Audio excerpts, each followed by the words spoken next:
I-20 westbound after Clemson Road, still an accident there. Also, I-26 westbound around exit 102, you'll find a tie-up.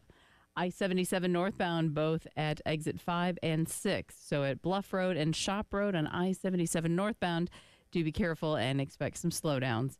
And we're looking for a high today of 93 with some cloudy conditions. Then the warm up for the next couple of days where the heat indexes will be up to anywhere from 110 to 112.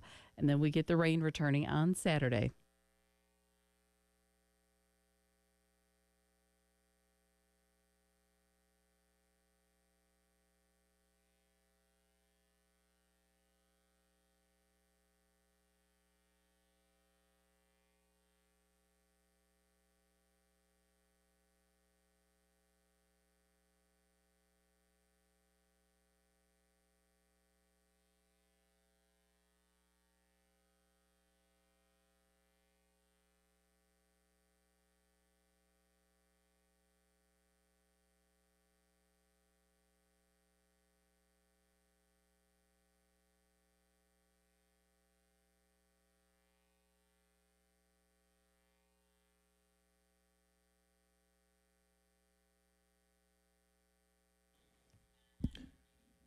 Nine o'clock on your Tuesday morning. Welcome in. It is the Extra Point here on the game. Tyler Head flying solo for the first hour this morning. Our guy Sam Shapiro out of town will be joining us next week, as we'll officially, at that point in time, be in the month of August, which is football month. Oh, this countdown takes forever. We are officially at 32 days away until South Carolina kicks things off against Old Dominion on August the 31st. Means we're just 25 days away from some Week 0 action on August the 21st. But more importantly than anything, once we get past tomorrow, once we get to Thursday, not only will we be able to say, hey, it is the month when college football starts, Thursday also gives us the NFL Hall of Fame game, which is our first taste of football on TV for the 2024-2025 football season. And yeah, I know the NFL Hall of Fame game isn't really much to watch, but football is football nonetheless, and I'm particularly intrigued to see the new kickoff rules and all that kind of stuff. So a couple different things to look forward to on Thursday night, including Caleb Williams potentially getting to play for the Bears as they take on the Texans as well. So that'd be good. A way to kick things off on Thursday, and then again, kind of we're off and running. In addition to, that happening Thursday, we're also starting camp later on this week for South Carolina. We'll hear from the assistants and I think most of the players on Thursday, as they, last year kind of had the big media availability with all of them in the indoor facility. So I believe they're going to be doing something similar to that this week. So we'll get to hear from a lot of these guys. They get set to start camp, and then it'll be full steam ahead to the start of the season. We've talked about the schedule in a lot of different ways. Obviously, what games are the toughest, what games are the easiest. We're obviously well aware of what the October slate looks like for South Carolina and how difficult that's going to be to navigate if they want to get to that coveted 6-win total, at the very least, to get themselves back to a bowl game. We obviously hope they do a whole lot more than that this upcoming season. But if nothing else, just making it to a bowl game would at least take a step in the right direction. But something I thought about yesterday, when you look at the 12 games that South Carolina is getting set to play, I was curious about which ones are the most meaningful, which ones, matter the most, and which ones matter the least, through a variety of different options. And I'm going to give you my list 1 through 12. You can give me yours. You don't have to go 1 through 12. You can go top 5, top 3, or whatever it may be. But I'm curious to know kind of where certain games fall on your list in terms of what they mean to you as well as what they mean to South Carolina this season. I think it goes without saying, and this is probably evergreen every single season, but the Clemson game is always going to be number one in terms of meaningfulness, and that goes back to just the fact that it is a bitter rivalry between these two schools. But I think it adds an extra layer to it, too, where you feel like now it's a little bit more of a fairer fight than it had been in years past, when Clemson was dominating not only South Carolina, but college football as a whole, winning the national championships, routinely being in the college football playoff. It felt like there was a pretty wide gap between these two programs. But these past couple years, things have kind of turned back into the favor of South Carolina. Obviously had the upset win on the road at Clemson back in 2022. And last year, yes, Clemson did come in here and pick up the victory themselves, but it wasn't a blowout game. South Carolina, again, if you can do a little bit better on offense, then you really have a shot at winning that game, as well as, you know, not surrendering that opening touchdown on the first play of the game there. So, again, the gap has narrowed quite a bit. And when we talk about what we know about these two teams right now, Clemson, again, doesn't really, you know, do much in the transfer portal. They didn't do a whole lot to make themselves better this offseason. Now, does that mean that they're going to be a bad team? No, not necessarily. They could still be good, but I look at a team like South Carolina where they went out there and, you know, did an overhaul at a lot of positions when it came to portal movement.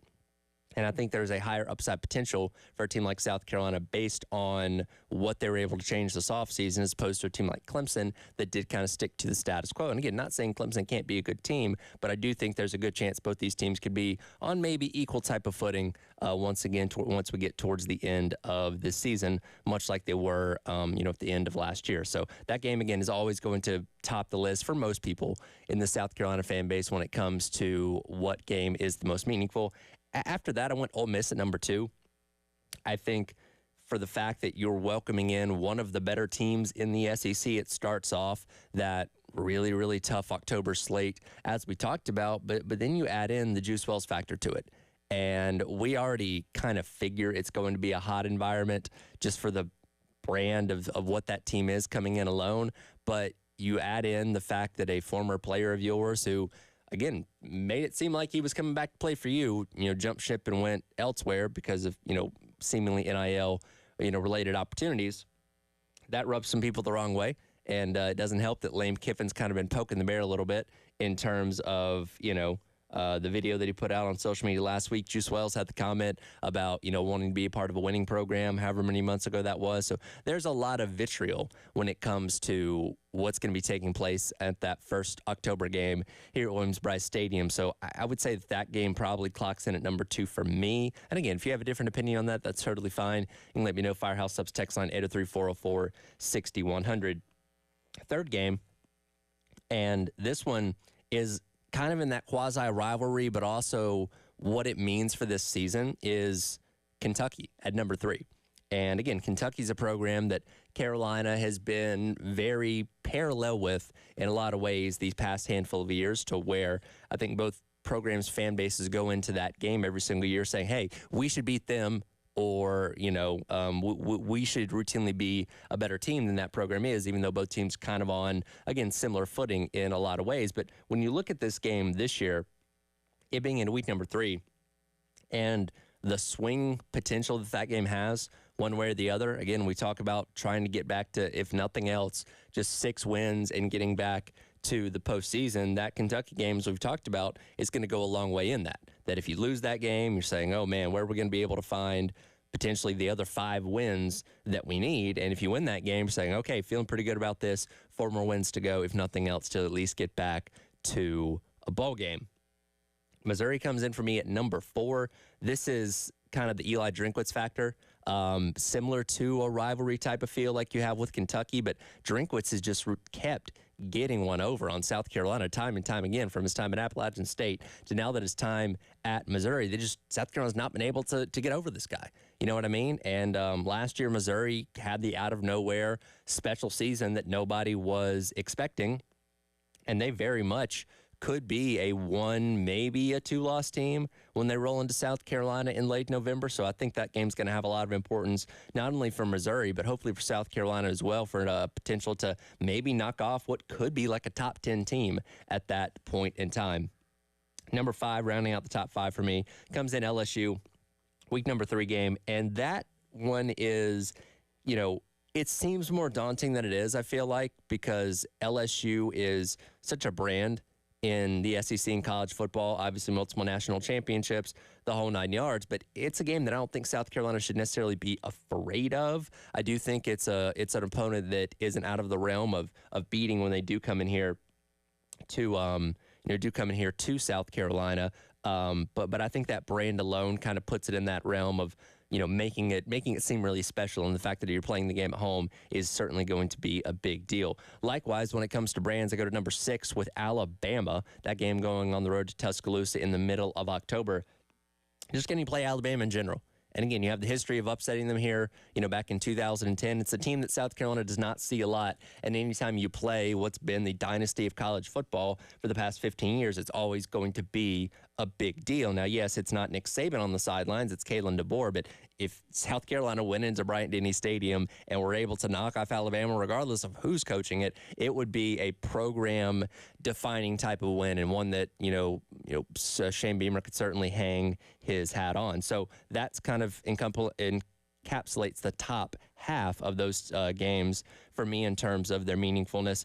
Go to the bottom half here. I start off with A&M at number 7. And again, A&M has been the team that's been assigned as rivals to South Carolina since they joined the SEC back in 2012. And it was a program that Carolina really had a tough time with for the most part in the early going there, but was obviously able to get that big win at home a couple years ago and the Xavier Legette kickoff return and the rowdy atmosphere that it was. So that game does have, some juice to it, even though it's not a true traditional rivalry in a sense. But it's one going on the road to College Station is never going to be easy. Or excuse me, them coming in here is never going to be, an easy task for them, and one that hopefully can go South Carolina's way.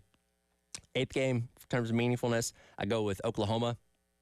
Road trip to Norman after going on the road to Tuscaloosa. And again, this is a program that South Carolina doesn't really have much of a history with. You do have the Shane Beamer connection for being a former assistant when he was there all those years ago. But I think it's a pretty inoffensive game, if that makes sense, where they're just another opponent on the schedule. It's very cool that South Carolina gets to visit a place like Norman, Oklahoma in the first year of Oklahoma in the conference. I imagine there's a lot of people that are going to be wanting to make that trip to knock another stadium off the bucket list. And if you went in there and won, it'd be very cool. Now again, we don't know necessarily what Oklahoma's going to be at that point in time. They do have a redshirt freshman starting quarterback in Jackson Arnold, replacing a lot of guys in the offensive line, different things on defense. Like, we don't know if they're going to be a powerhouse program or anything like that, but still, the brand of Oklahoma, I do think, holds a little bit of weight. So again, they clock in at number 8 for me on this list. Number 9 be the final conference game, Vanderbilt. I mean, what can you really say about the Vanderbilt game? It's one that you should win. Like South Carolina won a year ago, pretty routinely. We're able to get the backups in at the end of the game. I don't think it's anything that is too much of a challenge necessarily. You are going on the road to Nashville, which hopefully will be an opportunity for South Carolina fans to take that stadium over as it's still under construction. But a team that everybody in the SEC looks at as a doormat that you shouldn't have problems with. And if you do have problems with it, you do have bigger concerns when it comes to your program. So that's one that you hope never has any meaning, right? Hopefully it's always going to be at the bottom of the barrel and you don't have to worry about it. You just get through them and move on to the next thing. And then this kind of goes without saying, I'll just lump in the other 3 non-conference opponents in the 10, 11, 12 category. Old Dominion week number 1, Akron week number 4, and then Wofford in the November slate there as just teams that are filling out the schedule for South Carolina. Would you have loved to have seen them maybe play one more Power 5 opponent? Sure. But I don't have a problem with scheduling these kind of teams, especially if you already have Clemson in your out-of-conference slate. That at least gets you what should be 3 guaranteed wins to help you get back to that that mark of 6-6 at the very least, to get yourself back to a bowl game. So again, that's just kind of quickly my thoughts on meaningfulness when it comes to these games on South Carolina's schedule. I'm interested to know what your schedule looks like as far as, what ranks in meaningfulness for you. And you don't have to give me a full 12. It can be a top 5, top 3, or just give me the one that means the most to you on the Firehouse Subs text line, 803-404-6100. We'll come back on the other side. And up next, well, we talked about this a little bit yesterday in terms of this stat sheet that I got from Saturday Down South of surprising stats in the SEC. We talked about the one related to Rocket Sanders yesterday, but there's a couple other things on the list that do kind of jump out and surprise me a little bit. We'll dive into those coming up. It is the Extra Point. Tyler Head along with you on your Tuesday here on The Game.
Welcome back in. It is the Extra Point. Tyler Head with you here on your Tuesday morning on The Game. Reminder, the best moment in Gamecock history since 2000 is live on our 107.5 Game Twitter account. We have our second poll up today. Your options are the second College World Series title win against Florida, winning the SEC East at Florida in 2010, the win versus Florida in the Elite Eight in 2007, and beating number 5 Tennessee back in 2022. Heavy Florida theme here, but you mix in the Tennessee game back in 2022 as well. So again, head on over to 1075game.com. Vote for what you think today's option for the greatest a moment in Gamecock sports history is since the year 2000. Again, we're going to take the 4 winners from this week, put in another poll coming up next week, and then we'll announce the winner coming up on Monday, August the 12th. And it's all sponsored by our friends at Columbia Craft at 520 Green Street down in the Vista. So yesterday, Jack Veltri and I were talking about this. It's an article from Connor O'Gara on Saturday Down South of 10 SEC stats that more people should be talking about heading into the 2024 season. And at the very top of the list, this is what we talked about yesterday, was the last time he was healthy, Rocket Sanders finished 9th in the FBS in terms of total scrimmage yards. We pointed out the fact that he broke 65 tackles in that 2022 season when he was one of the best rushers, not only in the SEC, but in the entire country. But there's a couple other things on this list that we didn't really get a chance to get into in terms of things that do kind of jump out and, maybe surprise you when you read them out loud. The second stat on this list is that Bobby Petrino improved Texas A&M's offense by 10.5 points a game with 3 quarterbacks starting multiple games for the team last season. So you had Connor Wakeman, who was the start at the beginning of the year, got hurt in the Auburn game. Max Johnson came in. He had to end up having an injury. And then Jalen Henderson started a couple games towards the end of the season as well. And, A&M obviously wasn't in a great place a season ago. They had to move on from Jimbo Fisher. He surrendered the play calling duties to Bobby Petrino, something that he'd been doing the past couple of years. And that was kind of the last, his last instance of scapegoating, I guess. But Bobby Petrino, as much as we love to talk about how terrible of a person he is off the field, he's still a really, really good football mind. And that's the reason why he continues to get jobs. That's the reason why he's at the University of Arkansas right now. After all the fiascos and all the scandal from a decade ago, Arkansas welcomed him back with open arms because of the fact that he's a good enough football coach that they think he's going to potentially be the reason behind them getting their offense back on track in what is a very, very make or break season for Sam Pittman as head coach out there in Fayetteville. So, yeah, the fact that he helped A&M's offense improve by 10.5 points, despite the fact that he was going through just quarterback after quarterback after quarterback, I do think speaks volumes to what he can bring to you as a football coach, no matter what the off-the-field issues are there. And I'll be kind of interested to see that if things don't go well enough for Arkansas and they do end up moving on from Sam Pittman at some point in the season, would they even entertain the idea of Bobby Petrino being the interim coach out there? That would be quite a sight. But I guess if you're, willing to welcome him back in general, that possibility does always exist. A little bit farther down the list, Josh Heupel, 2-7 against Tennessee's 3 biggest rivals in his time there so far, and those 3 big rivals being Georgia, Alabama, and Tennessee. And, we have a lot of people have lofted a lot of praise towards Josh Heupel and what he's done at Tennessee so far, because that was a program that was, when you go back to their heyday, which was the late 90s, win national championships, the Peyton Manning era just before that, and they were truly at the top of college football and continued to be one of the better programs in the SEC through the early 2000s. But really, since that last trip to Atlanta back in 2007, hadn't done a whole lot of note since then. You had the 5-0 start back in 2016 under Butch Jones. That kind of fell apart. They've had moments here and there, certainly, but they've never routinely been thought of as one of the better programs in the SEC, once again, until you look at Josh Heupel coming there a couple years ago. They obviously beat Alabama 2 seasons ago. They got themselves up to number 1 in the college football playoff poll before South Carolina, ended their dreams of making it to the college football playoff after they'd already lost to Georgia a couple weeks before that. But that 2-7 mark against those big 3 opponents is something that is a little bit glaring there. Now, they have 1 win apiece against Alabama and Florida. They have not been able to beat Georgia in Josh Heupel's tenure there. Now, I do think Florida, they do have a chance at beating a team like Florida this year and possibly for the years to come because of where that program is. But Florida was even able to surprise them last year, and I believe that game was in the Swamp. We know that Billy Napier's teams played better down in the Swamp, but I do wonder when you kind of hear that statistic there, especially if they're not able to beat Alabama now that Nick Saban's gone. You know what I mean? Like, is Tennessee kind of running the risk of being a Penn State-esque type of team in the SEC where, yeah, they're routinely thought of being really good, but they're not able to get past the 2 biggest hurdles on their roster, on their schedule with Alabama and Georgia on a pretty regular basis? I don't know. Now, the good thing about the 12-team playoff is that Tennessee doesn't necessarily have to beat those teams to make it into the 12-team playoff, because if you go 10-2 with your losses to Georgia and Alabama, that's still pretty good and likely going to be able to get you in. But again, if you can't beat them in the regular season, there's a chance you're going to match up with one of them once again in the postseason. And again, if you want to ever win a national championship, you're going to have to find a way to get through those opponents at some point down the road. And again, it's still very early in the Josh Heupel tenure here, so we're not trying to necessarily write them off as saying they'll never be able to do it. And they're recruiting really, really well right now, by the way. So they're doing what they can to kind of close that gap. And, again, you beat Alabama 2 seasons ago.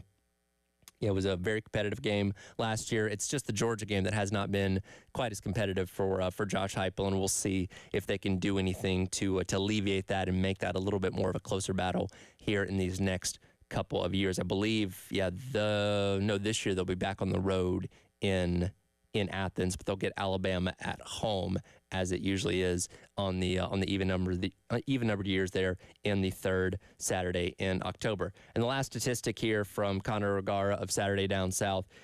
Under Billy Napier, Florida's defense has allowed an average of 6.15 yards per play. That is bad for those that aren't that great at math.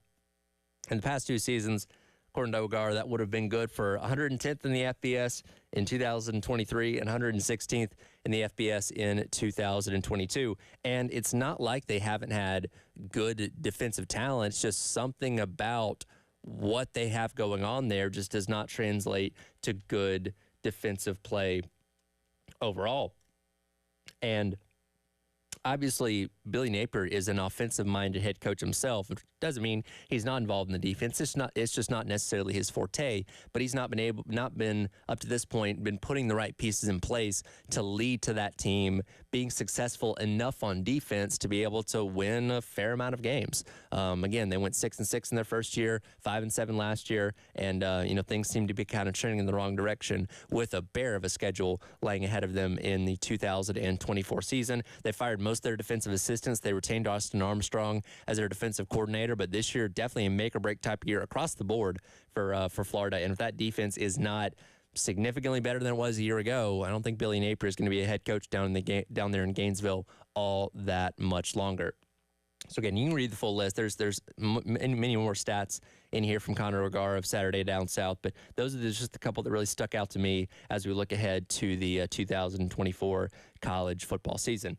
Yesterday, Dimitri Ravanos and myself, we talked to Paul Feinbaum on the halftime show, and I wanted to replay a little bit of that conversation for you coming up next, as we talked about a couple different things and relates to what's going on at Georgia with their player discipline issues, as well as looking ahead to the 12-team college football playoff and how many SEC teams might be able to make their way in. We'll replay that for you coming up next. It is the Extra Point. Tyler Head along with you on your Tuesday on the Game.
Welcome back in. It is the Extra Point. Tyler Head along with you here on your Tuesday on the Game. Always appreciate our friends over at TEC Equipment Rental for our heavy lifting segment. In a way, I guess you could say Paul Feinbaum does the heavy lifting every day on the SEC network as he navigates the wild world of all the passionate fan bases around the Southeastern Conference. Yesterday, Demetri Vanos and myself, we actually had a conversation with Paul on the halftime show, talk about some things going on around the now expanded league. And we started off by talking about what's been going on in Georgia in reference to the driving violations, as well as the other legal issues players at the University of Georgia have been getting into. And the first question posed to Paul was, will the NCAA at any point maybe speak up about what's going on there in Athens?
Again, that was mine and Dimitri Vanos' conversation yesterday with Paul Feinbaum of the SEC Network. And again, you can listen to his show on our sister station, ESPN 1320 WISW. Want to remind you, the Ultimate Season Ticket Giveaway is back.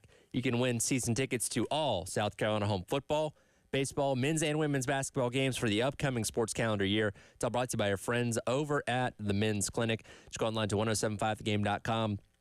and register for your chance to win the Ultimate Season Ticket Giveaway. We will bring in the final 3 to our golf event at Sharwood Golf Club in West Columbia at the end of the month, in the month of August, and announce the winner there of the Ultimate Season Ticket Giveaway. We'll come back, wrap up today's edition of The Extra Point. Get your thoughts on the Firehouse text line for my question earlier of which game is the most meaningful to you on the 2024 South Carolina football schedule. That's next here on The Game.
Welcome back in. Extra point time head along with you here on the game. Chris Clark will jump in here with me. In the 10 o'clock hour, we'll hit the Garnet Trust Hour, brought to you by our friends over at Krantz Heating and Cooling. I want to remind you, the craft beer card is still around. There's only a couple left. You can spend $30 a brewery at 12 different craft beer locations, $306 value, all yours for just $79. Go online to 1075thegame.com and click on the Sweet Deals tab. So if you weren't listening at the beginning of the show, I went through South Carolina's schedule this year and ranked the games based on meaningfulness, 1 through 12, 1 being the most meaningful, 12 being obviously the least meaningful. And I asked you for the Firehouse Subs text line, 803-404-6100, what games are the most meaningful to you? And now you didn't necessarily have to give me your entire list. You could just give me one game, top 5, top 3, whatever it may be. Had a couple of you weighing in here. Hunter says the most important there was, the most important there is, the most important there always will be is Clemson, which I did put at the top of my list. And that kind of goes without saying every single year that Clemson's always going to be the most meaningful game. Like, that's not really up for debate with most fans in the South Carolina fan base. I do think it takes on a bit of an extra layer given the fact that it seems like South Carolina is a little more competitive these past couple of years. Which, to respond to Neil, who also weighed in on the Firehouse Subs text line, and I'm pretty sure Neil is one of our resident listeners that is actually a Clemson fan, the gap is still huge. Reminds me of Tide Ellis saying they are cycling out and we are cycling in. Well, when you really look at the past decade, Clemson went on a 7-game win streak against South Carolina, where the average margin of victory in those games was 26 points. In the past 2 seasons, South Carolina has gone on the road to Memorial Stadium and won. And then last year only lost by 9, where they kind of shot themselves in the foot at the beginning of the game by surrendering that touchdown. And unfortunately, the offense was not able to put together much there. So in terms of turning a corner and turning in the right direction, I would definitely say South Carolina has done that against Clemson the past 2 seasons. And going back to what I said about, this upcoming game earlier on today, is that, these two teams, it almost was a situation where both teams were going to go into last week of the season sitting at 5-6, fighting for bowl eligibility. Clemson was able to win a couple more games, get themselves ahead of that curve a little bit there, but nevertheless, these two programs weren't too far apart from each other in terms of where they were at the end of last season. And again, South Carolina could not muster up a lot on offense or really anything on offense to be able to close the gap. The defense did play really well last year, holding Clemson to what those 3 field goals in last year's game. And again, you had the contest 2 years ago where Carolina went on the road the week after beating Tennessee and pulled the victory, knocking Clemson out of college football playoff contention as well up there at Memorial Stadium. So again, Clemson, you can't deny that they've been one of the best programs in college football over the course of the past 10 to 12 years. But again, from what we've seen these past couple of seasons, I do feel like South Carolina is making this rivalry a little more competitive than it was for all those years in a row that Clemson was just absolutely dominating. Now, yeah, once again, you are going on the road to Memorial Stadium again this year to close out the regular season, which is never easy. And hopefully South Carolina is in a position this year where they've already secured at least 6 wins to get themselves back to the postseason, to where they're not fighting for their lives necessarily in that game to determine if they're going to go to a bowl or not. But regardless of, it's one of those things, and it almost kind of becomes cliche, right? Where, you look at 2 teams that are rivals and say, oh, you can throw the records out the window because you never know what can happen in a game like this. But I do think that's certainly the case. Now, again, Clemson's gotten the better of Carolina for the most part of the last 10 or so years. But again, this is one of those games that I think South Carolina is always going to have a chance in, no matter how good or bad both or just one team necessarily is. So yeah, no reason to think this game will ever leave the top of the list when it comes to most meaningful games for South Carolina on a year in, year out basis. But just kind of to reiterate, when I was talking about a little bit earlier, after the Clemson game at number 1, had Ole Miss at number 2, where you have the aspects and the Juice Wells effect to it. Lane Kiffin's obviously a coach that is polarizing to a degree that people kind of either love or hate, and they're just a program that's really good right now, one that's expected to be in the mix for the college football playoff, and Carolina has the potential to maybe play spoiler to that if they're able to pull off an upset victory over Ole Miss in early October. Kentucky game at number 3. The fact that that's just so important and such a swing game on the South Carolina schedule based on how daunting it is at this point in time. And then the Missouri game at number 4, a team that has gotten the better of South Carolina for the most part, especially in the Eli Drinkwitz era, and one that, Carolina really wants to be able to turn the corner against and potentially ruin their chances of making it to the college football playoff, as well as they should be a very good team record-wise when they roll into Williams-Brice Stadium at the end of the or towards the end of the season. And then lastly, in the top 5, I had LSU at number 5. And again, this is a team that the brand alone makes it a big deal. You're playing at home. I don't think they're as good as they were a year ago. When you lose 3 first-round talents on your offense, you're certainly going to take a step back, and I do think this is a game that South Carolina has a real good shot at making very competitive and very fun, and hopefully being able to walk away with the win in week number 3 as they navigate through the month of September. That'll do it for today's edition of The Extra Point. Coming up next is the Garnet Trust Hour, brought to you by our friends over at Krantz Heating and Cooling, myself and Chris Clark here on The Game.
10 o'clock on your Tuesday morning. Welcome in. It is the Garnet Trust Hour, brought to you by our friends over at Krantz Heating and Cooling.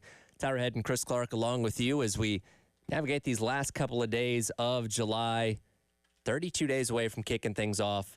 South Carolina and Old Dominion in week number 1. And we being believers in week 0, that means we're only 25 days away from some actual college football being played on Saturday, the 24th of August. And for the time being, I guess we have all of the Olympics we can handle occupying our time. I just finished watching the U.S. women get dominated by New Zealand in rugby.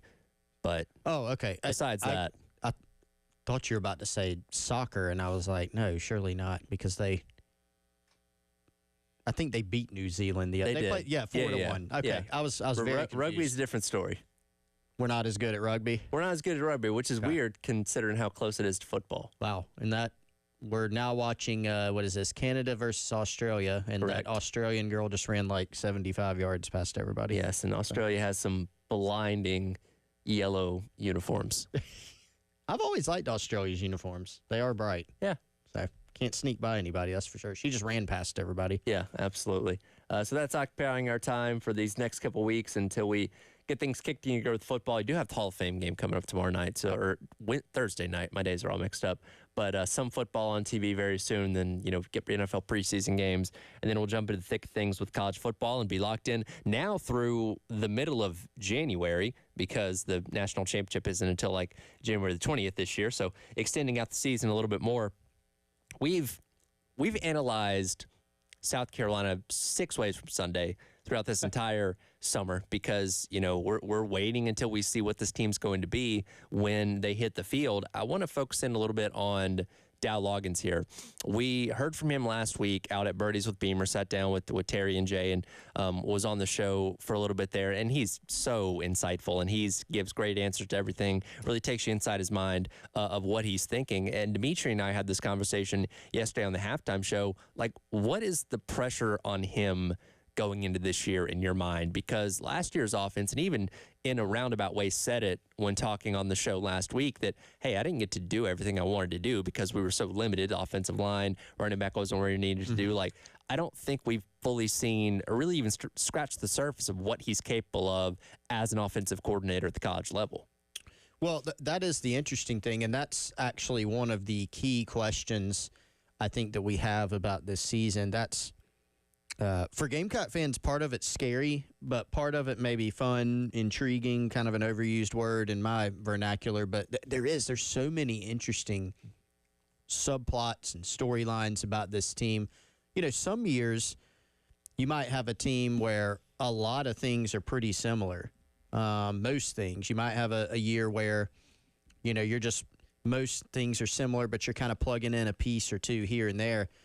Those are actually the years that if things have gone well the previous year, you feel really good about, right? Right. This year, it's different because you got some things that are the same, like Loggins coming back, some other pieces from the offense. But you have it's mostly different if you really think about it.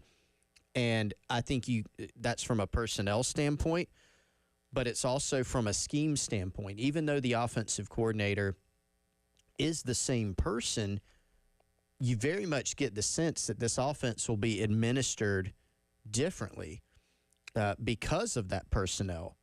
And ideally, if you can stay healthy and you feel good about where your personnel's at, that does open things up for you a little bit more. There's questions at quarterback. How good can Lenora Sellers be and how fast?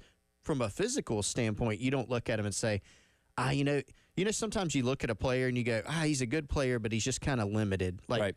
There aren't really – you don't look at Lenora Sellers physically, athletically, mentally, and say that he's limited in any capacity. And that's why he has such huge potential. But how good can he be, how fast? The run game with Rocket Sanders and the flip of the running back room. The offensive line. They'll be healthier. They should be better just from the baseline of what we saw last year, but how much better? Receivers. 5 transfers. A freshman in Mazio Bennett who's going to factor in. Nick Harbor, some guys from last year, Luke Doty, et cetera, et cetera. tight end is probably the position where you, to some degree, know what you have the most of any spot, and that's at tight end. So many personnel questions, and then that begs the question of, well, how will Loggins administer this offense? We know he was on staff at Arkansas in 2022. He wasn't the OC, but he was a position coach. He is familiar with Rocket from that time. He had a quarterback who was mobile that they could do a lot of different things with in KJ Jefferson. You can do similar things with Lenoris. And I think to some degree, look, preseason camp is going to be important to just know what you've got. There's going to be position battles ongoing, but you're going to get a sense as a staff of you're still learning how good Sellers can be, what he can handle early. You're still learning, how do I feel about the offensive line?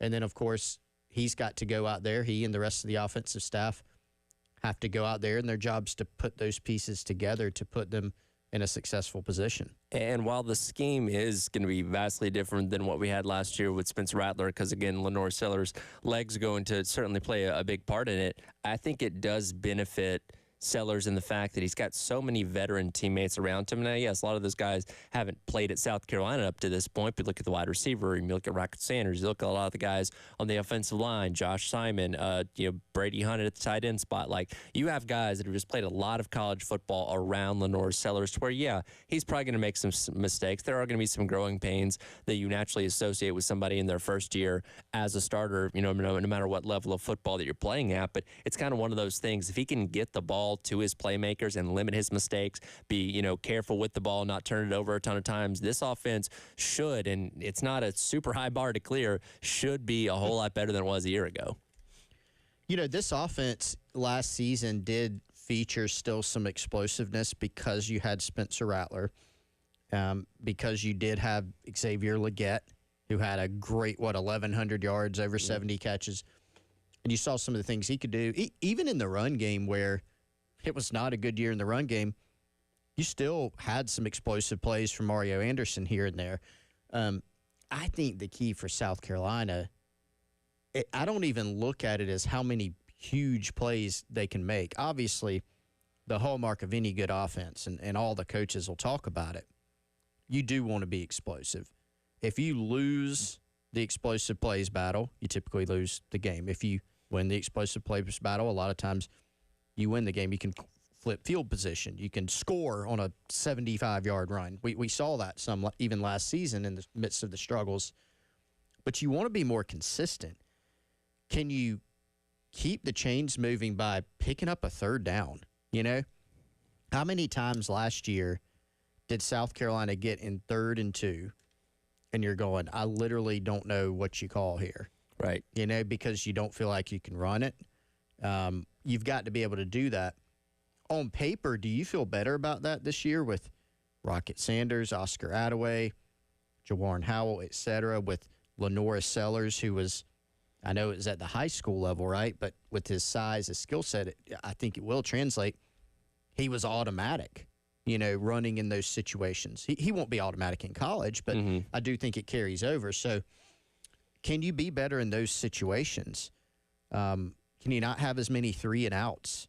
All these things work in tandem. It's not just about making huge plays to score. You love those. Those are exciting, and they're great because it's putting points on the board. But just more consistency. And Shane Beamer's been harping on the run game since he's been here. I mean, every year in the offseason, that is on the to-do list. And you remember last year they were able to solve one of the problems that really bugged him, and that was turnovers. Yep. They did a really good job, actually, in the turnover department. They didn't still have a lot to show for it. So right. I think you're going to have to continue that this year, do a great job taking care of the ball, but can you be more consistent as an offense? I want to go back to third downs that you mentioned a moment ago, and this isn't just an issue, from last year, or even going back to the Satterfield years. Do you know the last time South Carolina was better than 40% on third downs over the course of a season? 40% conversion rate? 2018. 2018, they were Yeah. fourth in the SEC at 42%. They have not cleared or been in the top half of the SEC since then. So for whatever reason, and again, this is through multiple offensive coordinators, they just can't seem to be efficient on third down through multiple head coaches, multiple offensive coordinators. It's just been a problem for the better part of 5 years for this program now. That's very interesting. Great observation. And, that 2018 offense was especially tight. It was pretty good. Right. I think they averaged over 30 points a game. 2019, of course, the team slipped to 4 wins. That was the infamous App State game where Ryan Helinski's throwing it 57 times. Right. And that, go ahead. Well, I was going to say, and even that year seems to be the exception, not really the rule, because going back in the years before that, they were routinely at the bottom of the SEC. Even a good season like 2017, one of the worst when it came to third down conversions. Like, I don't know what the rhyme or reason behind that is, but this has been a consistent problem with Carolina for a long time. It is very, very strange, and it almost goes back to the what we were talking about the other day with like the trajectory, type of thing, the year 4 thing, no matter the coach, this particular thing has happened. That's been a conversation with, say, the offensive line, right? Right. Kind of a no matter the coach, this particular thing has happened. No matter the coach, for a positive note, there's been a great kicker at South Carolina. Right. It seems like every year, there have been years where you worry about that and you go, who's going to be the kicker? And sometimes obscure person steps up and ends up being outstanding in that department. So, yeah, I mean, that's got to be some. I think there's a lot of reasons for that. Some people say, well, they've never had a good enough OC. Okay, but look at the O-line. They've had some good running backs, for sure. They've had some injuries there that have factored in.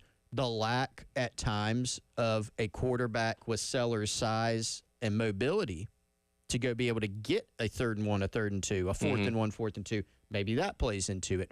I think it's a mix of things, but there's no doubt this is something that's critical to the success of this season, is to be able to be better in short yardage.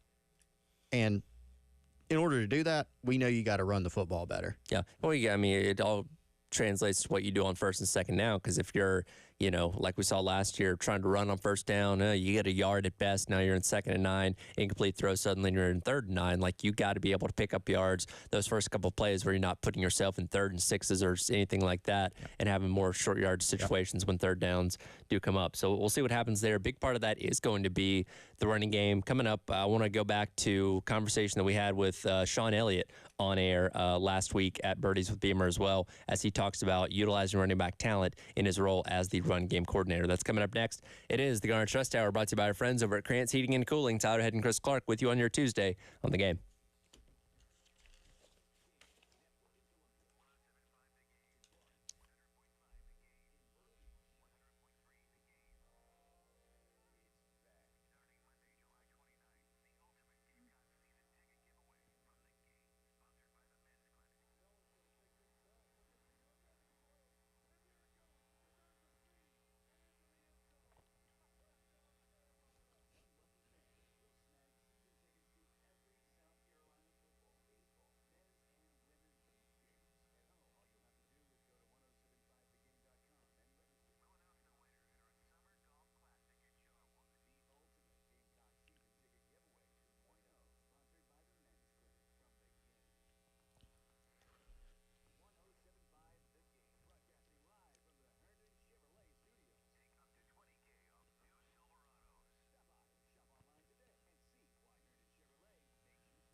Hey, if you're worried about whether or not you may need a new roof at your home, or if you know without a shadow of a doubt that you need a new roof at your home, check out our friends at Classic Roofing, classicroofingsc.com, or 803-590-7870.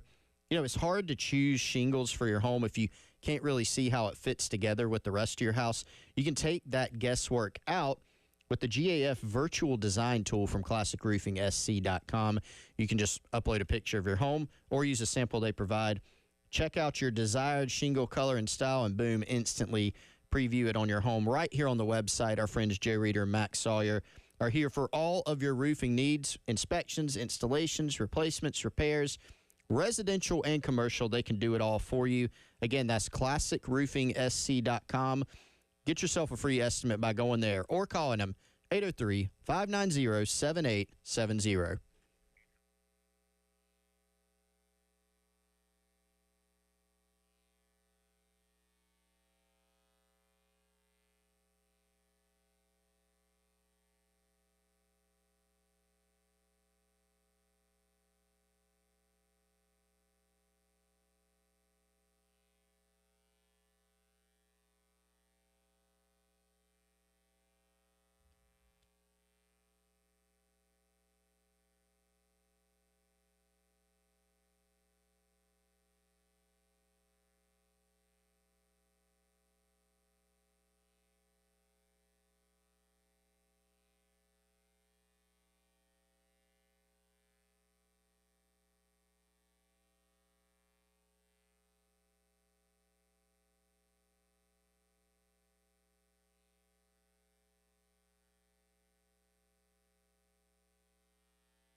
Welcome back in. It is the Garnet Trust Hour, brought to you by our friends over at Krantz Heating and Cooling. Tyler Ed, Chris Clark along with you here on your Tuesday. Continuing our conversation about the offense. I want to go back to Birdies with Beamer. Had Sean Elliott on a little bit later on in the day out there. Of course, he's coming in, returning to South Carolina as the tight ends coach. Will also be handling things as the run game coordinator as well. And he talked a little bit more in depth about how he plans to utilize the running back talent in this room this year. Well, yeah, I think when you look at a guy like Juju, I think he's explosive. May not be the biggest guy, but sometimes you don't have to be the biggest guy.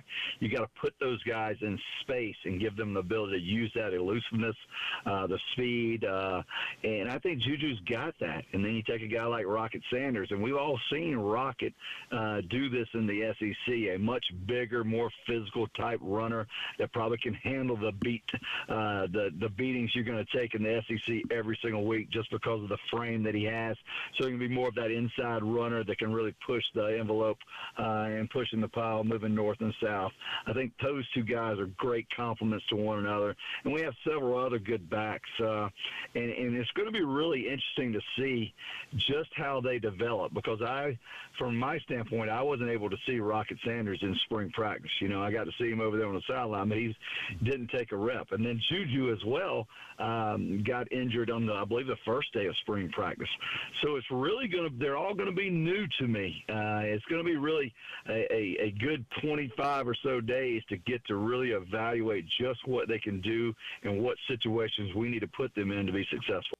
And the Rocket Sanders aspect goes without saying. If he is at 100% health, he's going to get a bulk of the carries with this offense, as he should, and hopefully returns to being one of the best running backs, not only in the SEC, but in college football as a whole. But how everything else goes is really kind of the question mark here. You know, we think Oscar Radaway has a good shot of being that number 2 guy, but, you know, how does Jordan Howell make the transition up to the SEC? How does a DJ Braswell look in year number 2? How does a Juju McDowell, who we brought up a couple times there, you know, translate into whatever this offense is going to be this year? How does a Matthew Fuller look coming in as a true freshman? There's a lot of questions about everybody kind of after Rocket Sanders and how that's going to play out in terms of how you divvy up the carries there. I'm not sure if y'all have seen, by the way, but Wes sent me a pic of Matt Fuller the other day. Mm-hmm. He is a large individual.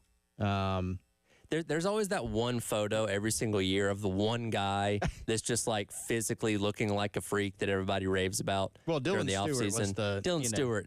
He put that one out himself. Right. That takes the cake. But yeah, there's a pic of Matt Fuller that he sent me, and I mean, he's listed at 5'11", 225, and he looks every bit of that, if not more. So I'm interested in that one too, because, you know, that was a guy that when South Carolina signed him, a lot of people, including Charles Power from On 3, their scouting and rankings director, they were all going, man, this guy looks like he could, you know, some more schools probably should have offered this guy, and he certainly put up great numbers in high school. But I think the focus, and rightfully so, is going to be on the veteran guys. You know, a Rocket Sanders and Oscar Radaway. Jawarn Howell's still a young player. You know, he's going into year 2, but he's created some buzz.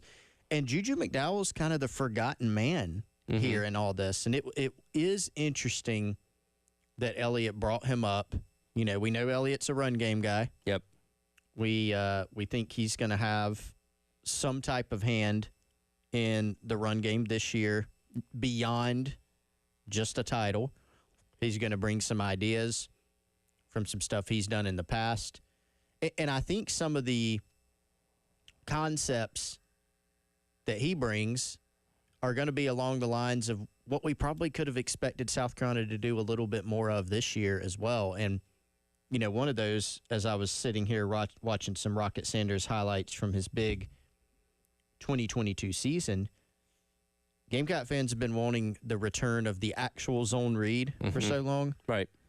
I think we'll see some of that. Yeah. You know, I mean, it's been one of those punchlines the last few years. It's like, it looks like we're running zone read, but the quarterback is never a threat to keep. Right. You got to have some kind of option there where he might actually hang on to the ball. Yeah. And that opens up, you know, in the game of football, having to defend an extra person in the box, especially when that person is somebody like Lenora Sellers, is pretty significant. And so we saw that at Arkansas. You know, a lot of the success they had in that big year that Rocket and KJ Jefferson had, they're running a lot of zone read stuff. But, you know, back to Juju, like you said, Elliott brought him up a couple times, injured during the spring.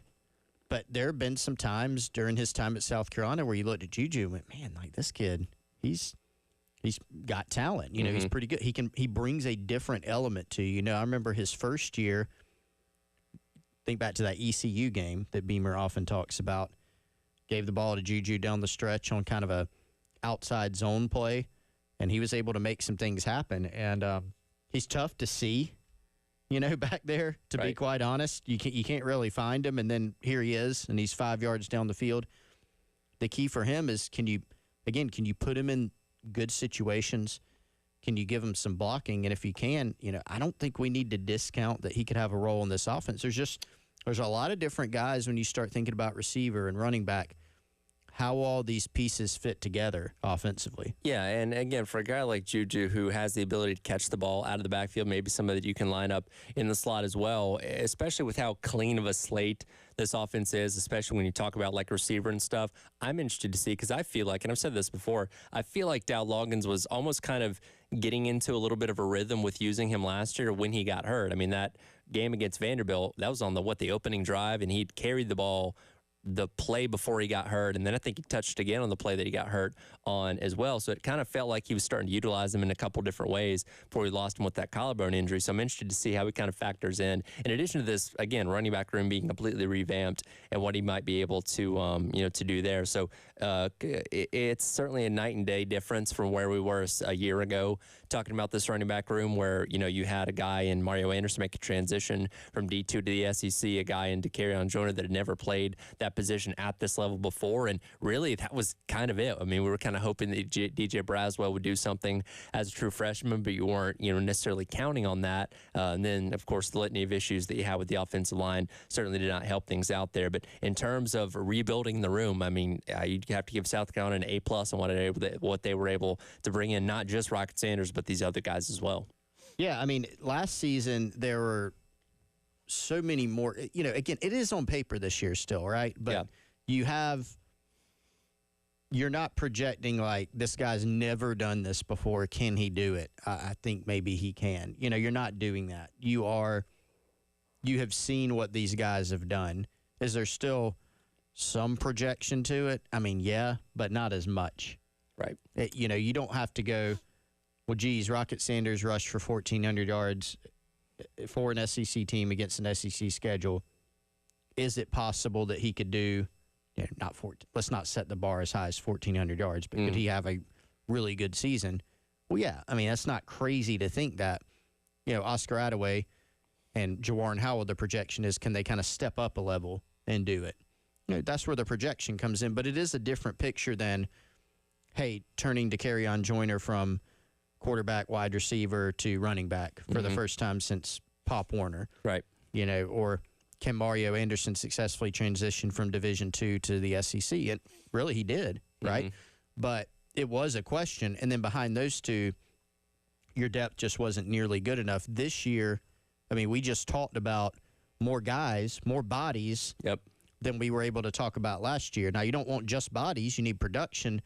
But it's a good starting point, to have more guys in that room and more guys that you feel like have capability to get it done for you.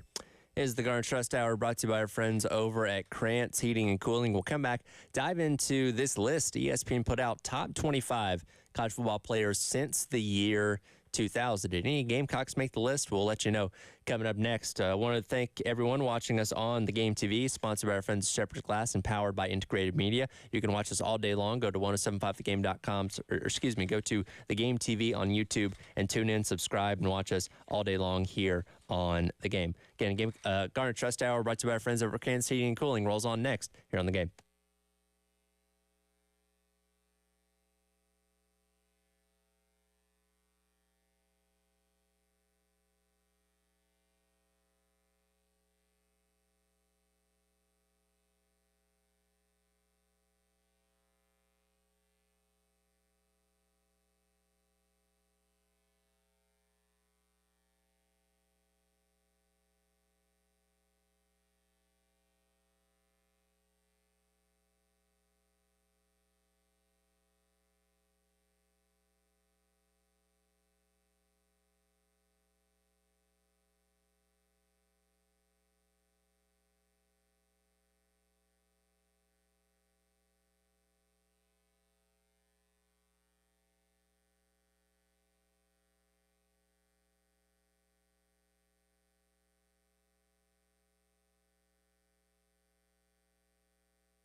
Welcome back in. It's the Garnet Trust Hour, brought to you by Krantz Heating and Cooling. On your Tuesday here on the game, Tyler Head and Chris Clark along with you. We're in the midst of the season of lists, and much like we're doing with our, greatest Gamecock moments since the year 2000, Bill Connolly of ESPN put out his list yesterday of the greatest college football players, top 25 at least, of the 21st century, so since the year 2000. I don't know, are you looking at this list right now? Have you looked at it yet?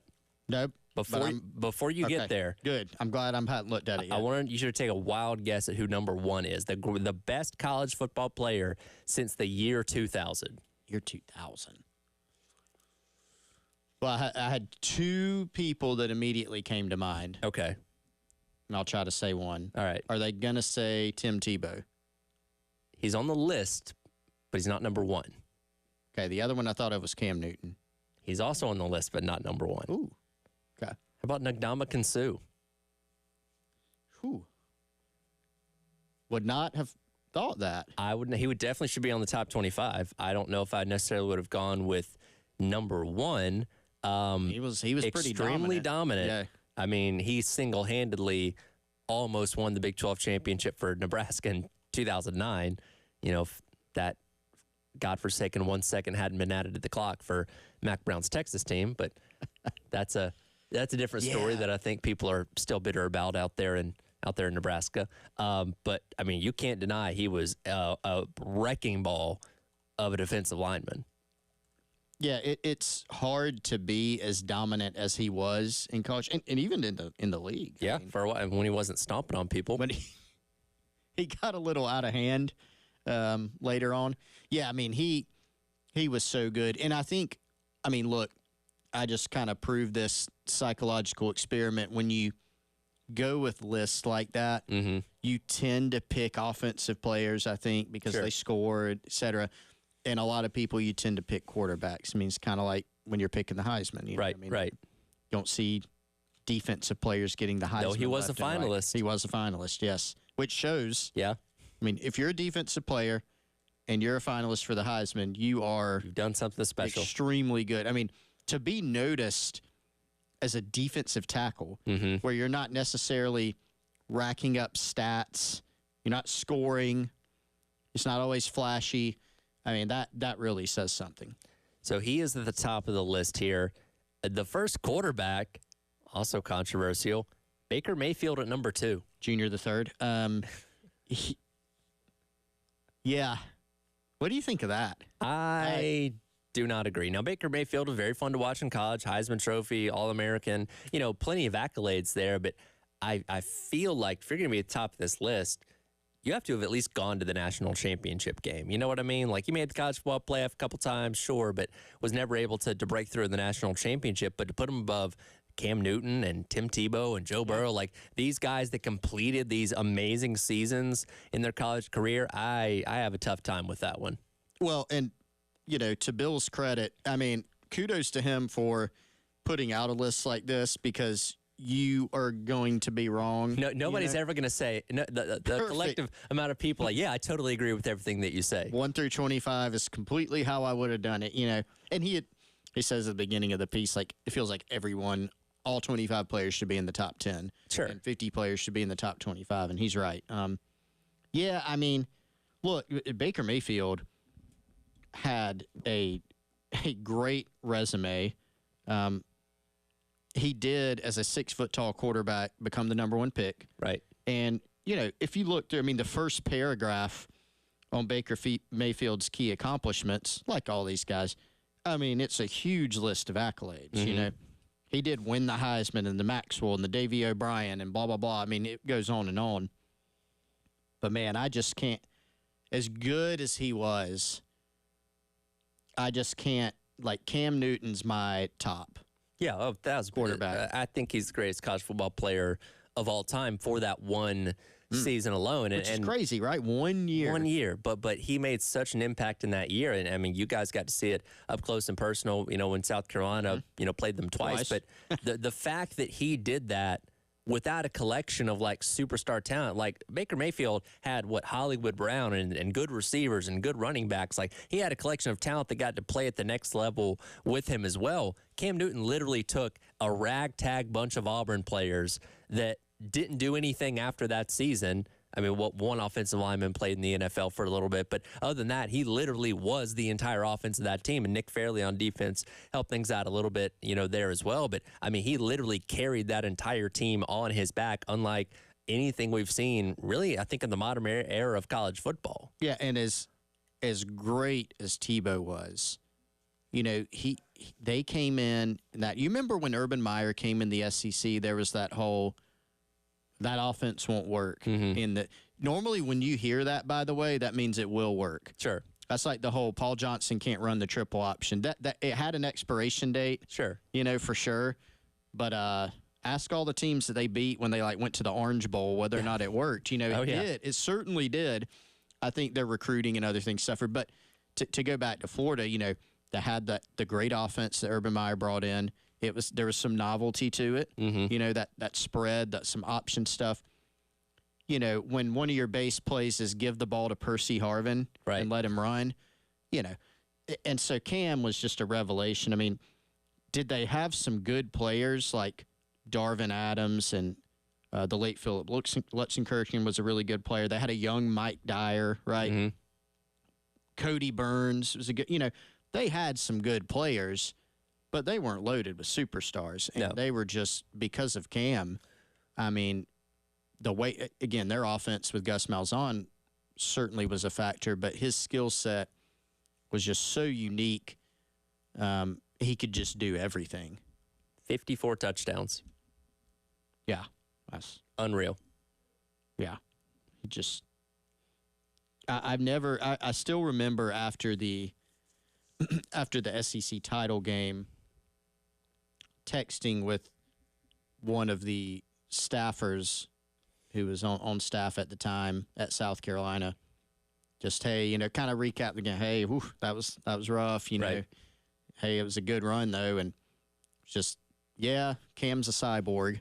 Like, that was the literal text back. He's a cyborg. And I mean, I was like, that's a pretty good distillation of what it was. Yeah, I mean, there was no stopping him. And even in, I remember that year, so the Georgia game, Georgia got out to a 21-7 lead. The Alabama game, I think they got out to a 24-3 lead, but you just knew at some point he was going to take the game over, and that was going to be it. And that's exactly what he did in every single game. And, I know the national championship game was a little bit more of a back and forth, but I don't think there was any doubts in any people's mind they were going to be able to complete the perfect season, which they did when the national championship. He obviously went on to be the number one pick. And that was the thing to me that kind of puts him ahead of somebody like Tebow as well. He was the total package of quarterback.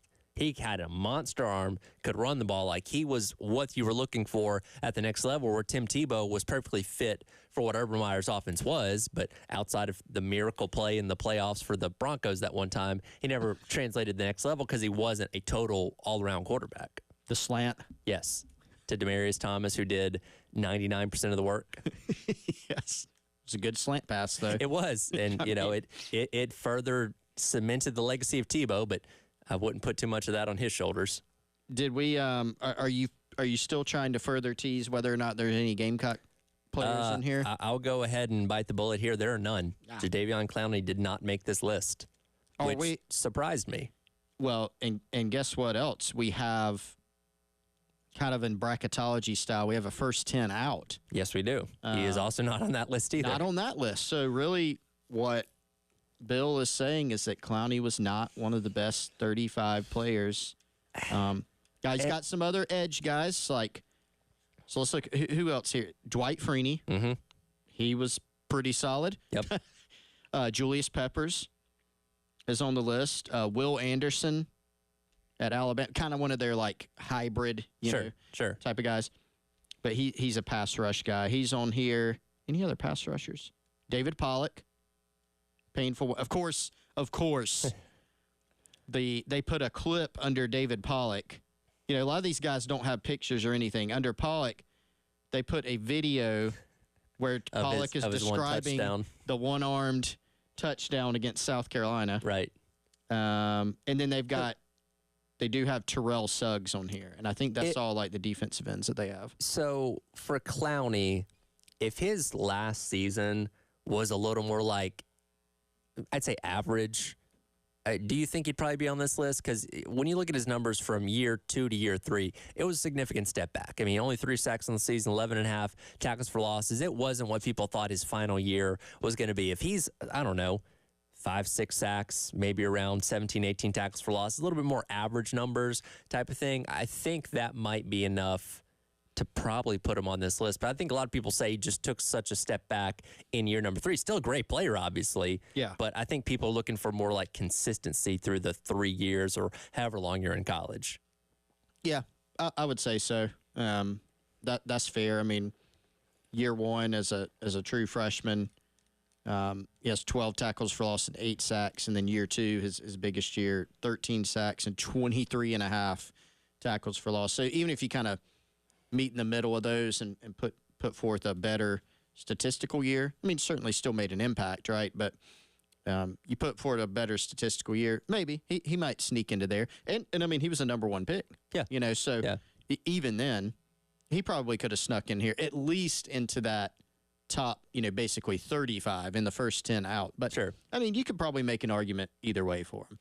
We'll continue to come over this list, pick out some notable names as we go through Bill Connolly's top 25 college football players since the year 2000. It is the Garnet Trust Hour, brought to you by friends over at Krantz Heating and Cooling. He's Chris Clark. I'm Tyler Head on your Tuesday on the Game.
Welcome back in, Garnet Trust Tower, Tyler Head, Chris Clark along with you here. Wes Mitchell jumping here with us at the top of the 11 o'clock hour for the Gamecock Central Takeover Hour presented by Firehouse Subs, where we'll get into today's list of the best moments in Gamecock history since the year 2000. A little bit of a Florida theme today, and we'll dive into those coming up at the top of the 11. But we're continuing to look at Bill Connolly's college football top 25 players of the 21st century, and one that I didn't get to in the last segment that I feel like probably deserves to be higher, Devonta Smith from Alabama, who won the Heisman Trophy as a wide receiver in the COVID year. I know people may have forgotten about that because it was the COVID season. He was head and shoulders above everybody else in college football that year. Like, you don't have to be an Alabama fan to appreciate what he did.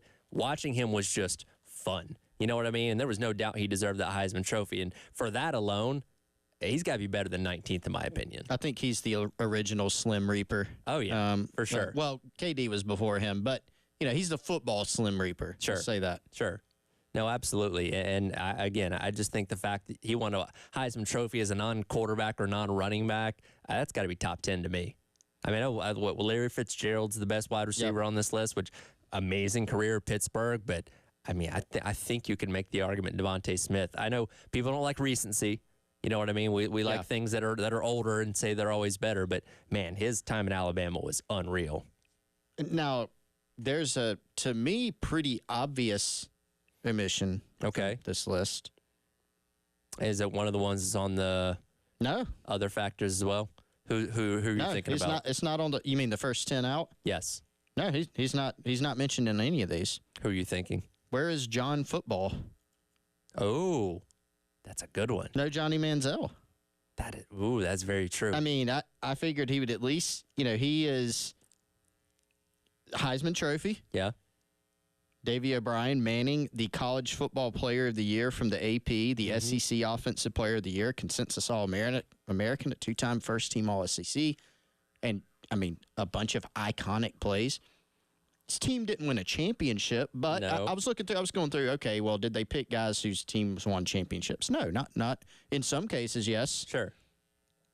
But a lot of these teams, their teams did not win championships. So, and they had good teams. Not like Johnny Manziel was a great player on a bad team.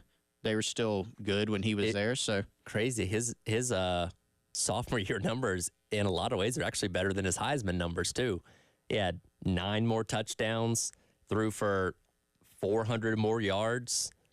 That's what I'm saying. That's a good one, and you cannot deny the effect he had on the game as well, just from his polarization alone. Yeah. I mean, he was an absolute sensation. And so I'm having a hard time figuring out why he's not on here. Yeah, that's a really good question. You've got the statistical, you got the stats, you've got the awards, the hardware. You win a Heisman Trophy, right? That's pretty. I'm assuming Bill Connolly didn't vote for him in 2012. He must not have. Colin Klein guy. Manti Te'o. Big Manti Te'o guy. Yeah, I mean, you've got the stats, you've got the hardware. I don't know how much he baked in the whole, the highlight reel. Like, since a lot of these guys were sensations, Sure, as well. Probably didn't build that in. He probably just went, what type of impact that they had. But man, are there 35 guys that made a bigger impact on their team and on the game? Ooh, I don't know.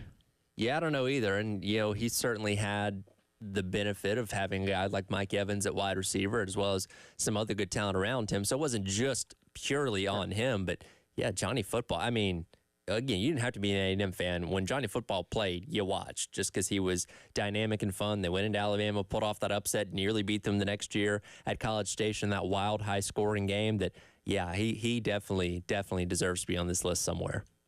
Yeah, any others you can think of that are just like egregious? I'm trying to. I mean, you're pulling from the entirety of college football for the past 25 years. That's hard. It's a long time. Any other Gamecocks aside from Clowney that should be on this list? That's a good question. Man, you wonder if Lattimore could have stayed healthy. Yeah, it's an if. He could, and that's an if, but yeah, he could have maybe had a chance there. I don't think. I mean, I hate to say it, I don't really think so. You know, No. because you think about That's a how many great players. It'd be hard to do this for the past like 5 years or 10. Well, Like this is and- 25 years. And again, a list of 25 people over 25 years, you definitively have to look at every single year and say, okay, who was the best player in college football that year? And I do think Clowney was in that conversation, back in 2012, which is why I think he should be on the list. But I don't know if any other Gamecocks would necessarily be plenty of great players that obviously come through here, but I don't know if anybody would necessarily crack that list. Yeah, for me. that's a good way to think of it. Like you Sure. could literally take who was the best college football player each of the 25 years, and you could just say that's our list. Yeah. And I don't think that's what they did here because, some years are better than others. But Sure. yeah, I'd say no. But I mean, plenty of great players here at Carolina. As with any list, it's always going to be controversial. It is. That'll do it for today's edition of the Garnet Trust Hour, brought to you by our friends over at Krantz Heating and Cooling. Gamecock Central Takeover Hour, presented by Firehouse Subs. Coming up next, we'll get into the greatest Gamecock moments since the year 2000 here on The Game.